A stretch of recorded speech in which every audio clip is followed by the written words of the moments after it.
सान्ताड़ सावता rain सानाम गाखोड़िया और माननीय कोठेन इᱧᱟᱹᱝ ᱟᱹᱰᱤ ᱟᱸᱴ ᱱᱮᱦᱚᱨ ᱟᱨ ᱡᱚᱦᱟᱨ ᱥᱟᱺᱜᱤᱧ ᱫᱤᱥᱚᱢ ᱠᱷᱚᱱ ᱥᱟᱱᱛᱟᱲ ᱥᱟᱶᱛᱟ ᱨᱮ ᱪᱮᱫ ᱮᱢᱚᱱ ᱠᱚᱢᱤ ᱯᱟᱲᱟᱣᱮᱱ ᱛᱟᱵᱚᱱᱟ ᱡᱟᱦᱟᱸ ᱡᱟᱹᱛᱤ ᱥᱟᱱᱛᱟᱲ ᱥᱚᱭᱚᱝ ᱥᱚᱢᱯূর্ণ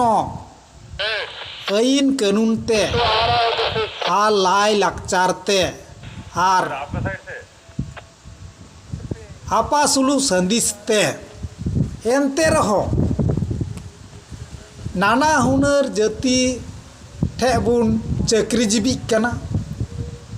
कोई दबुन इटा जाति बुन अपनार दा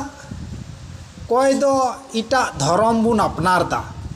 ताहले सान्ताड़ समाज रे ची एमन कमी पड़ावना जे तिल्ला हपन खय शुरू करते कड़ा हपन हो इटा जाति रेकु एमन ची जुरी परी रेहकु चला कना नियरना कारण दो अबु सान्ताड़ समाज रे ची एमन कमी पड़ा कान तबुना ओना कमी बुन पुरामा तबे खान गी अबु सान्ताड़ सावता रेन सानाम कुगी सान्ताड़ सावता रेबुन जतन दहो और टेका दहो दड़िए कुआ बांखान दो बाखेड़ बाखेड़ रेगी तहना जात्रा जात्रा रेगी